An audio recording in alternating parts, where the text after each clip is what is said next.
Welcome to Bellydance Biz Builders. I'm Orit, dancer, instructor, and proud owner of a thriving belly dance business. In this podcast, I'm giving it to you straight, revealing what it takes to kickstart and grow your dance business for the income you deserve. If you're a seasoned instructor, a passionate performer, or dreaming of turning your love for belly dance into a thriving business, you're in the right place. Tighten up those hip scarves and join me on a ride of truth smacks, tips, and inspiration. Let's do this. Welcome to episode 3 of the Bellydance Biz Builders podcast. Thank you so much for shipping on over into my space and including me into your busy schedule. It really means a lot. So last week we talked about doing a gut check for success and knowing what stage you're in at the moment in your dance business. So in this episode, I'd like to talk about growing, getting to the next stage of your business, and that requires pivoting. So the key to lasting business success is to continually make pivots. But it's the pivots that need to really be thoughtful and deliberate. Now, what's appropriate for me in a given stage is not necessarily right for you and your circumstances. But what I want you to understand is that taking a hard look at your business to determine which stage you're in will help you have a longer and more satisfying career. All right? So let me just back it up for a moment. For me, I had a BFA in dance. I grew up with the art form of belly dance, and I grew up in an Arabic household. These were the qualifications that planted the seed for me in New York. I showed up for every opportunity. I sought new opportunities, and I gave it my all to every single class and performance. So in my seed stage in New York City, it was worth it for me to commute everywhere to teach, even at weird hours, and take every performance opportunity, even if it were free. I sacrificed my time and I put my sweat and passion into my career. And it was that intensity that gave me a really strong start. This is how I pivoted in my seed stage. But that's what I wanted. I wanted to grow and be my own business. If you don't want to be a business and devote 100%, you can still plant a healthy seed just by seeking out great training, meaningful certifications, connections, and mentorships. But if you're in the mindset to grow, you need to be willing to pivot, like exploring different ways of providing your services or offering new services when old ones no longer work for you. If you do this, you are guaranteed to have a growing business. So think about it. If you want to grow and get out of the seed stage, start thinking about the long view of your business. Think about where you want to be, what you're willing to sacrifice, what are your non-negotiables, and what are the hell yeses, yeah? For me, I've pivoted many times over in my 25 plus years. Even my peers who started at the same time had many pivots and managed to keep growing also. So in my experience, it's essential to be open, to do things in new ways. Look, the industry is always changing. It's so important to be fresh and on your game. Now, I'd like to talk about my pivots and what that looked like for me. I've gone from commuting to teaching in studios and doing live workshops to teaching at more central locations and even teaching in person from my home. Now, I've pivoted to a more of an online teaching model. Why? Because I want more time with my family. I want lower overhead.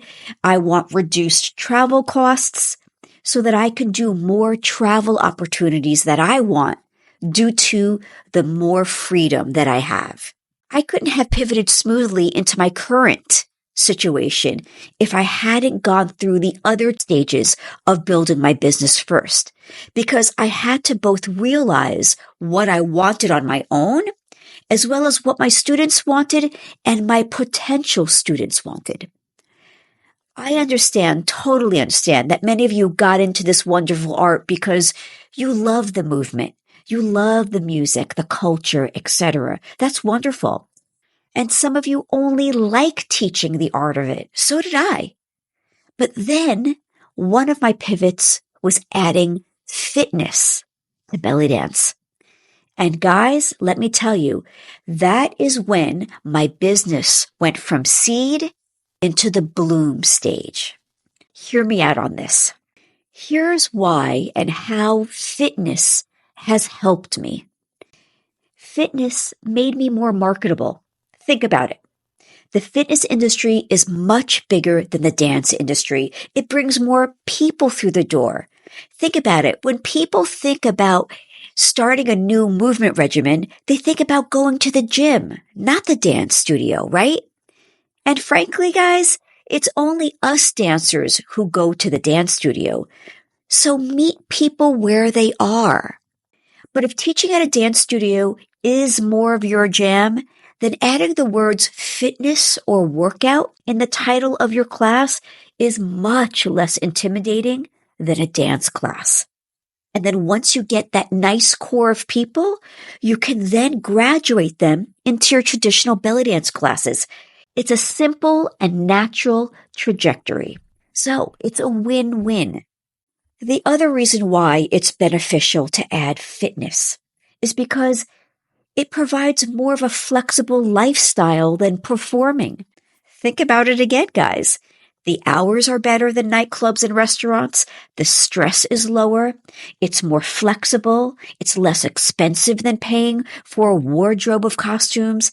And most importantly, your body needs it. Your dancing needs it. And frankly, guys, my dancing became more technical and even more athletic because I added a fitness component. I'm not saying not to be a pro performer. I'm just saying that you don't have to be a performer right out of the gate.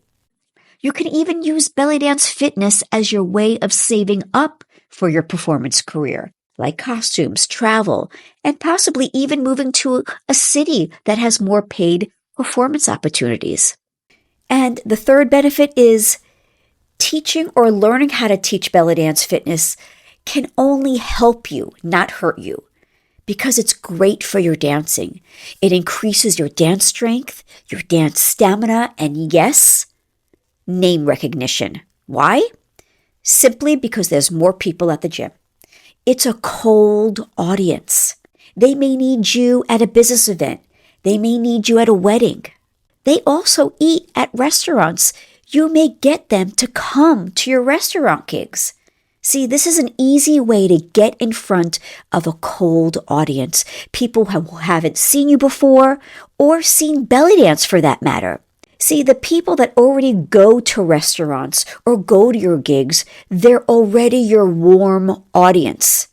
They're already interested in watching you, in watching belly dance, in going to eat a wonderful Middle Eastern meal. So, you get my drift? So here's a story. I'm not trying to be conceited, to gloat. I'm just merely giving you fact. When I was teaching belly dance fitness at a gym in New York City, I was able to produce 3 haflas a year. And they brought in a crap load of people. Here's why. I've already stated that a gym has many more people than a dance studio. Okay? So because I had a lot of people in class, they brought their families, their friends, their coworkers, their neighbors. I'm already starting with a large base. And because of that, I was able to bring almost 200 people at a hafla, at a student showcase. Can you believe that? I made a crap load of money. I've had belly dancers come to my haflas and be like, how the heck are you able to bring in all these people? And I would tell them fitness. And they would be looking at me like, please, I'm an artist. I want to teach the pure art form. That's great. That's fine. But I teach the pure art form as well. It's just how you format the class. That's it. So what I'm saying to you guys is be open-minded. See the potential. Being pro doesn't mean just teaching traditional belly dance classes or dancing at gigs or having a troupe. It can be more than that. Think about it. Yeah? Think outside the box. I still teach traditional belly dance classes. I still teach choreography classes. I still teach folklore classes. But it's the fitness that got me through the door, that gets my students through the door, and now they come and take my traditional classes. So folks, I hope this episode helped you to think a little bit more outside the box and maybe how fitness could help your belly dance career or even something else. It doesn't have to be fitness. It's all about thinking out of the box and where are the masses? Where are they? And just simply meet them where they are. All right, folks, if you like this episode or if you want to comment, I'd love to hear from you.